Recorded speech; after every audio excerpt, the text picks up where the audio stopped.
I show 1 more minute. Just let me know we're on. Same time.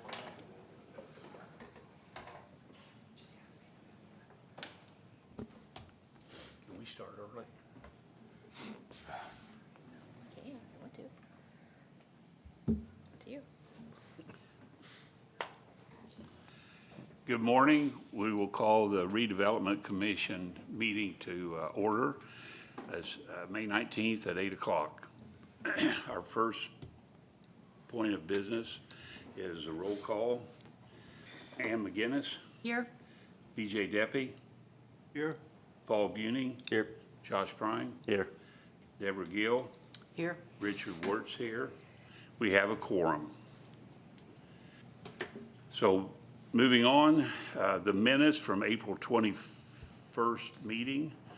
Are there any questions, discussion, and we'll need a motion to approve? So moved. Second. We have a motion and a second. All in favor? Aye. Aye. Minutes are approved. The approval of claims, Krista mailed out. We only have one claim. It is for Morphe Construction, $123,133.95. Is there any questions? Move to approve. Motion to approve, Second. second. All in favor? Aye. Aye. Under old business, Krista has an update on the downtown study, parking study. Yes, so I wasn't planning on putting this on the agenda. I got the last of the three proposals after the agenda was sent out. But we did receive a third one, so we have three right now. The first one that we received was from Clark Dietz. It was for $94,000. And then we got another one from Walker Consulting, which is who did our study back in 2014. And it was originally $59,000, but we had a meeting and we talked over the area and increased those new areas, so it went up just a little bit, so it's $62,000. And then we had the final one we received was from Veritas and SME, and it was $112,300. So I am going to submit I actually emailed the Walker Consulting proposal to Lynn last night. It will go through the Board of Works. If she can get that reviewed, it will be on the next meeting agenda, which will be June 1st. So we will start setting up meetings with them once we get contracts signed, and then I will give you probably updates every month after that, just to kind of keep you informed of where we're at in the process. Any questions about the parking study? Okay, moving on to new business. We have three resolutions. Resolution 2026-11, Graham Road Reconstruction Right-of-Way. Resolution 2026-12, Graham Road Reconstruction Project Utility. And Resolution 2026-13, Graham Road Reconstruction Project Construction Cost. We'll open all three resolutions to a public meeting. If there are any comments, and Matt, if you can. Yeah. Matt McElroy, city engineer. I'll go ahead and run through these and kind of give a little background on them. So the first one, 2026-11, is a... Wait, excuse me, just a second. We were having an open public meeting. If there's any comments? Okay. No comments? Okay, we will close the public meeting. And Matt, please. Sorry. No, you're fine. So yeah, the first one, the 2026-11, is actually for right-of-way land cost. It's an additional $62,135 on top of the original resolution we had for $350,000. The additional was basically to settle on two final properties to prevent us from going to condemnation. I think it was better for the city in the long run and for the length of the project and time it would take to do the condemnation to go ahead and settle those properties. So this extra $62,000 is where that comes from. For 2026-12, That resolution is for a Duke reimbursement. So Duke had a easement for about 2,500 feet along the east side of the roadway. So since they were in an established easement, we were responsible for any relocations that they had to do. The Board of Works approved the utility reimbursement agreement in March. So the amount there is the $197,510.30 is for the relocation costs that Duke is entitled to for that relocation. And then for 2026-13, that is for the construction cost, and it's only a part of that. So the total contract was awarded for $2,690,790. What we did was break out the bridge portion of that contract, and we were going to pay for that under the stormwater funds. So the $2,076,469.13 is actually our request from the RDC. So out of the three, the original estimated, I think, on the cash flow going back to last year with all of these items was $4,159,065. Our total requested now totals to $3,627,044.43. So that's a savings to, based on the cash flow to the RDC of $532,000. So that's from my breakdown of all the costs that we've had for the Graham Road project. So happy to answer any questions on all of those. Does this complete that? Yes, this completes everything. We still got, our inspections already covered under a resolution. So this is everything for the Graham Road project. Okay, thank you. Any questions? Do you want to go over the timing or phasing for that, Matt, as far as this year and next? Yeah, so phase one of this project, and we'll get a better schedule next week at the pre-construction meeting. So first phase is going to be from Paul Hand Boulevard to about, just south of the Humane Society. So that section is going to be closed down. They're going to do construction of the bridge and the roadway section up there. Traffic will be detoured out to Hurricane Road and around. So that should last through the end of this year. And starting the spring of next year, phase two will basically be from that north point by the Humane Society all the way to Earlywood Drive. And that'll last to about August of next year. So, and it's just a total reconstruction, lane widening, shoulders, moving it away from the legal drain that runs alongside Graham Road.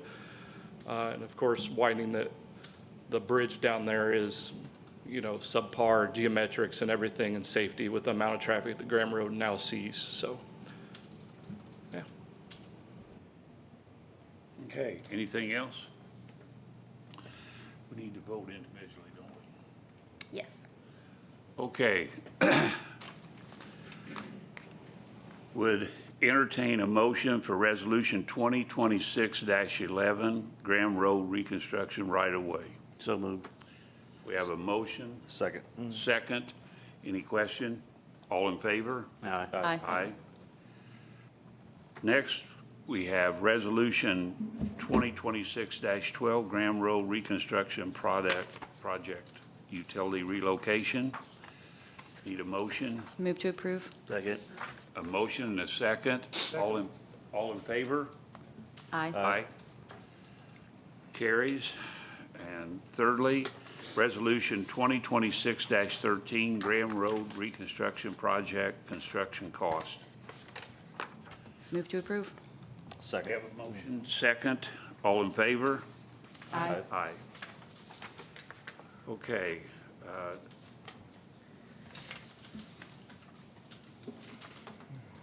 Next, we have, Krista, the letter to the taxing entities. Yes. So this is a yearly requirement that we do this each year before June 15th. And so that's why it's on your agenda for this month. But this is something that the state requires us to do and to also notify all the other taxing entities in the county. and what our allocation areas are, and I will cover kind of those projects later in the cash flow and our financial reports, but this is basically stating that we don't have excess TIF, that we have enough projects to cover all the TIF revenue that's being generated. And so if you look at that cash flow, there's in excess of $30 to $40 million of projects in which we do not have that much TIF revenue for to complete. So that would be your determination. And Ellen, feel free to chime in if I left anything out. Great summary.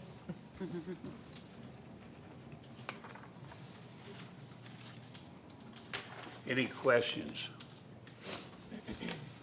I did talk to Jeff Peters yesterday about our annual review of our tax impact analysis. So that's just something that we're required to complete in a calendar year.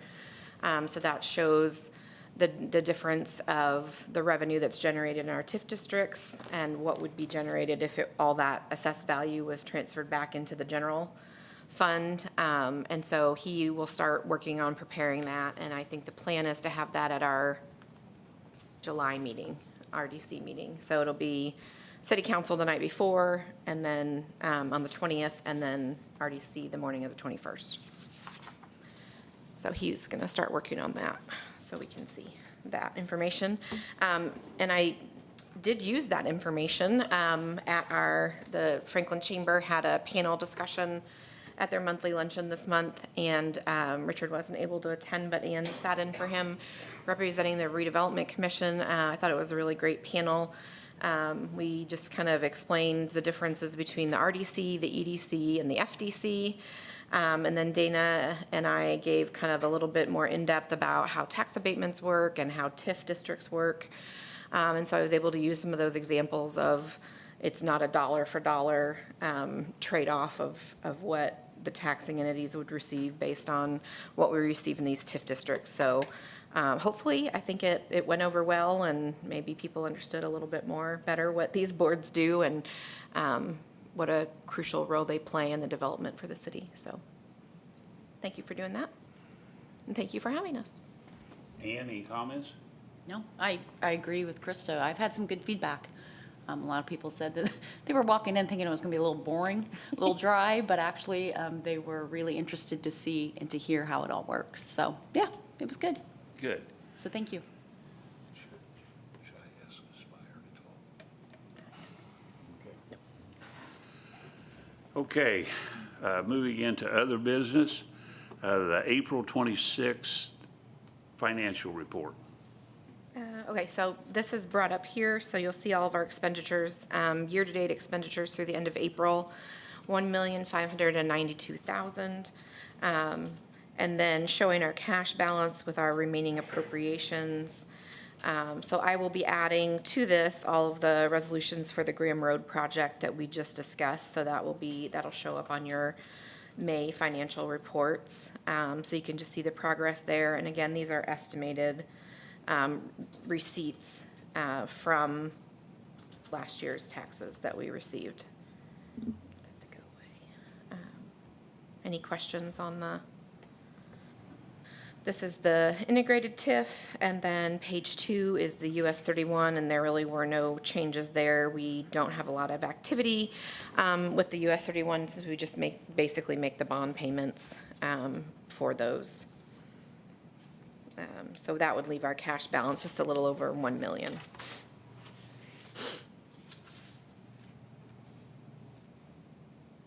Okay, any questions? Okay, we'll move to cash flow analysis for May 2026. Okay. So there were some updates to this. I did plug in all of the updated numbers for the Graham Road project, so you'll see those below that Matt just discussed. So that resolution that was just approved for the $2,076,469 is listed down below here in red. I'll move that up to approved. And then this is that portion of the bridge that is being paid out of stormwater. So that $614,000 is that difference in savings on that project for us. As far as the Scott Park construction and inspection, We do have some preliminary estimates from Crossroad Engineers and the other sub-consultants. It's, I think, a higher number than we were hoping for, but we're kind of working through that. So I don't really have anything official to report on that yet, other than we're talking with the mayor.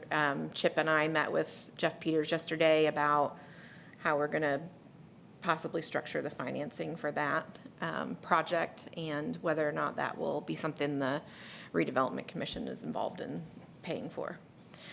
So we are paying for the design out of that, but construction obviously hasn't been bid yet since design isn't done yet. So once we have that number, we'll have a little bit more detail for everyone on that project. So it's still moving along. Mayor, is there anything you want to add on that? No, you did a good job. It is higher than we anticipated, but we'll make it happen.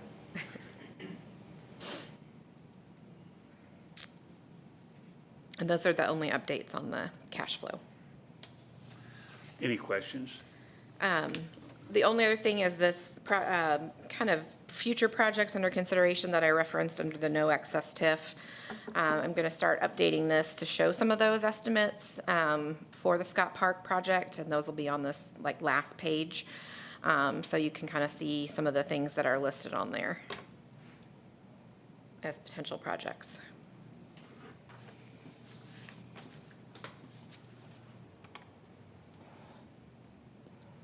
No questions.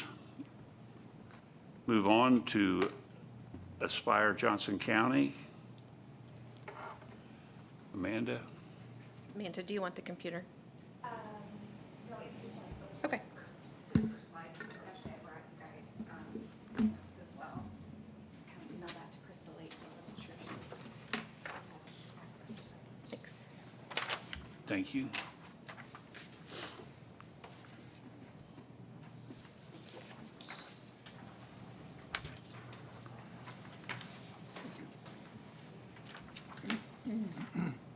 Okay, so Amanda Rebedu, Vice President of Economic Development for Aspire Johnson County, here to provide you with our May update. If you want to take a look at the month-to-month lead activity, you'll see we're kind of consistent over the last couple of months. We have seen a little bit of an uptick in those active projects, so seeing some activity there, and you'll see the job number says 130 plus. That's because 3 of those 5, the job numbers are TBD, so we'll see when those continue to percolate. So if you want to flip over to the backside, our outbound marketing touches, this is a big part of our site selector engagement, and so getting our information out there to some of those decision influencers for companies that are considering either relocation or expansion. We've had 41 conversations with brokers and site selectors this year. And Pat has visited with 16 companies. This is just to the end of April. A couple of these are my boxes are a little bit smaller, but a couple that I wanted to highlight here when it comes to our strategic plan. So after this meeting, we'll be meeting with Ann and Richard and the mayor and his team to go over our kind of final draft of our strategic plan, and that'll be going in front of our Economic Development Advisory Council tomorrow morning for recommendation consideration, with the hope of that going in front of our board next Wednesday for review and fingers crossed approval. And so just kind of wanted to highlight a couple of things here. Our 2 main goals are we've landed on increasing our direct lead generation within our target industries by 15% year over year, and then increasing our county average wage within the county by 25% over the next 5 years. And so that really,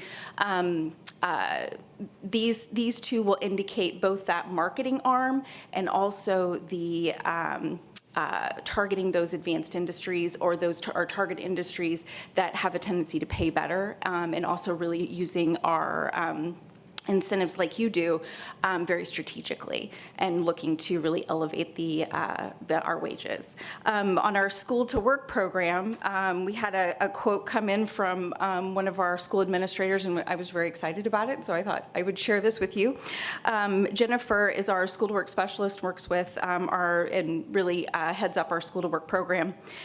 She arranged a field trip for 450 of the Franklin Middle School students over a 3-day period.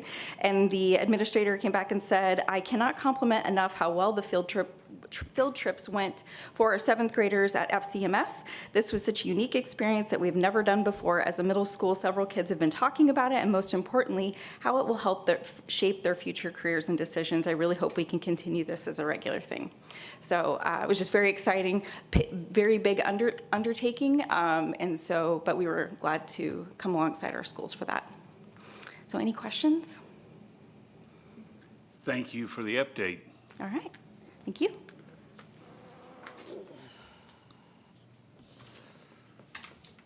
Okay, we'll move now to some public comments. Mayor? Don't have anything to add. Wow. Matt? Linda, do you have a comment? Would you want to step to the microphone?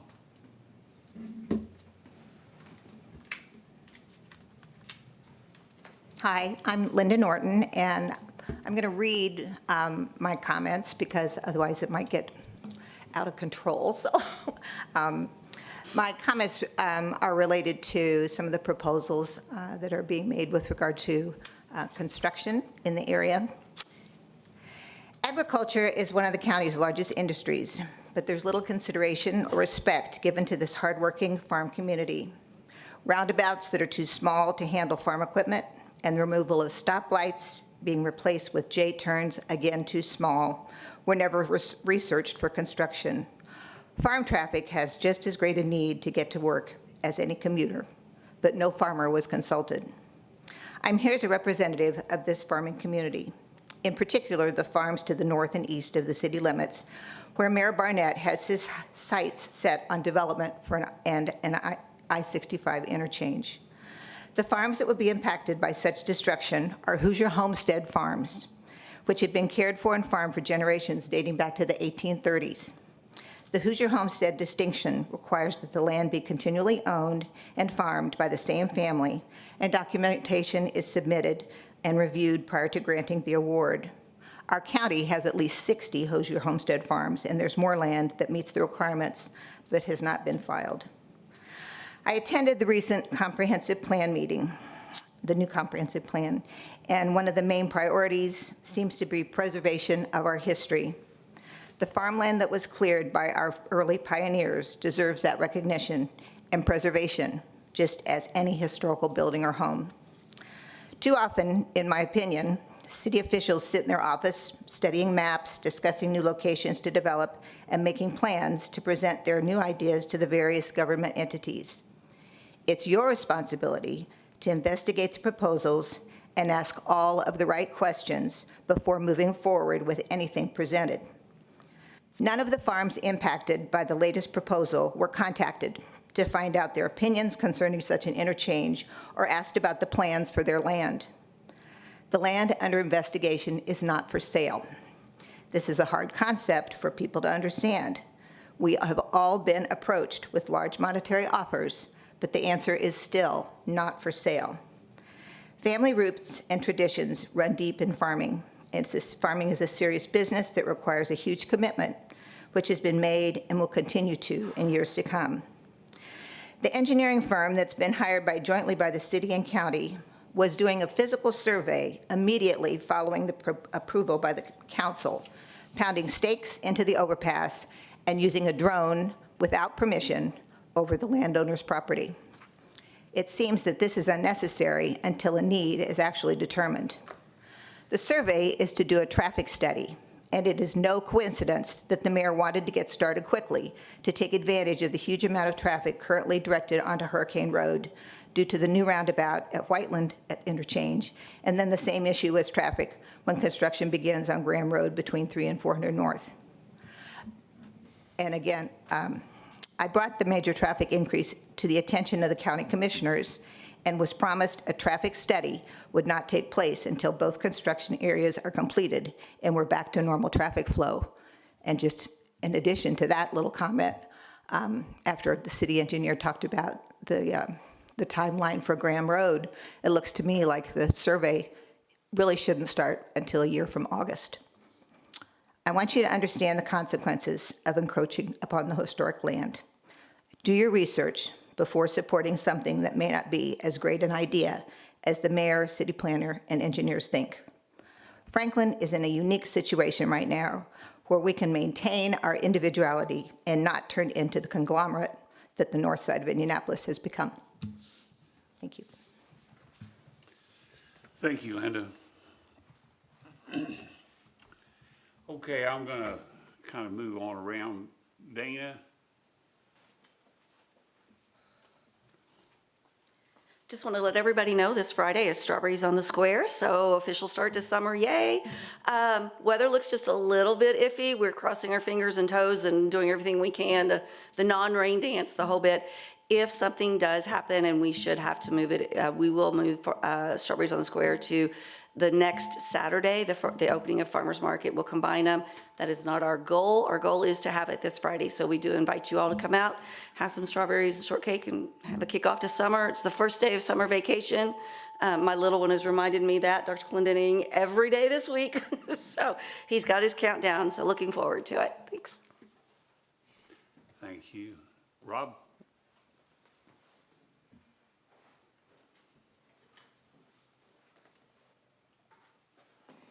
Last night, the mayor and I had the opportunity to give 8 Preservation Week awards to a number of different houses and businesses, and it was great to see all of these seats being filled by those families and owners, and it just, one of my favorite things to be able to do is reward people for fixing up and making their part of town that much better. So it was a great turnout, and I got to meet some people I would not have otherwise.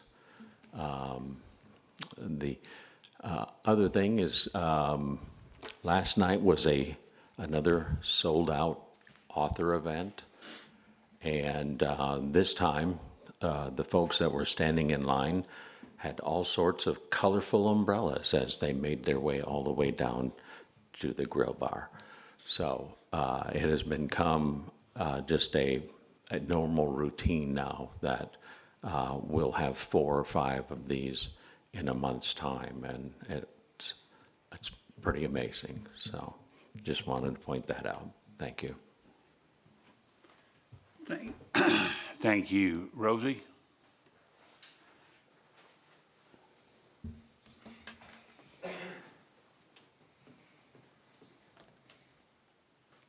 Good morning. Rosie Chambers, President and CEO of the Franklin Chamber.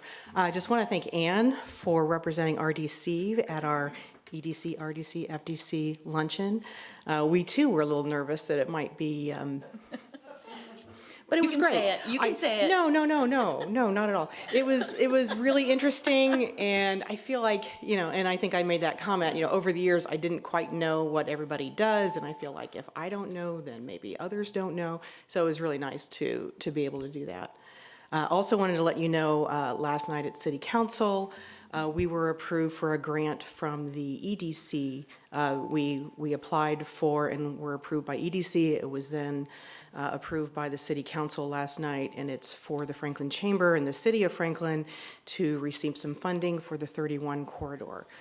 What we're attempting to do is phase 1 is educating people of what's going on, making sure they understand where to find information, and phase 2 is a marketing campaign. And so we were able to receive some funding for that, and we're very grateful. Remember to brave the barrels, everybody. It's going to be okay. Thank you so much. Thank you. Dr. Clendening.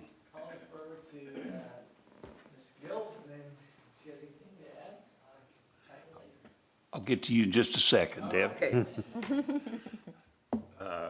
Christopher?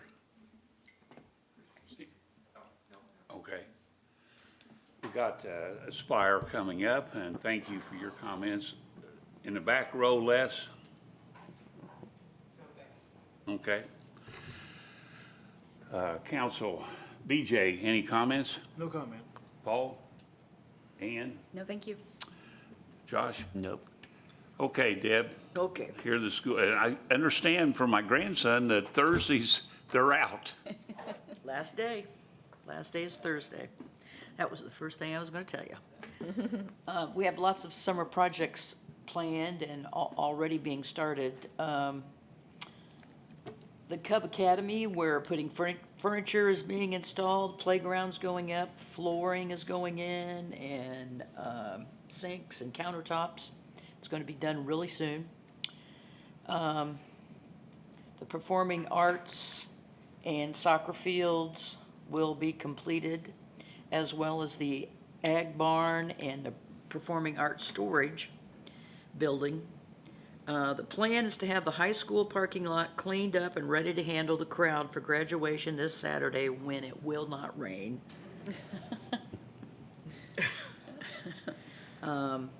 Boilers are going to be replaced at the high school and Custer Baker. Middle school roof and excess ladders are going to be replaced. 2 areas of the Creekside Elementary roof will be worked on this summer. And paving is going to go on at the high school and the middle school. And beginning in August, a new liner for the high school pool, which is on its way from Italy right now, will be installed. And lots of curricular adoptions are being considered. And the next school board meeting is June 8th. And graduation is at 10 a.m. Saturday. That's it. Thank you. Krista, any comments? I don't have anything else. No, thank you. So Richard, I do have one thing. Okay. So you're saying that Tina was the boring part of the chamber meeting? No, no, I just want to clarify, because I'm getting ready to go back. Oh, no, she was the highlight. She was the highlight. Okay.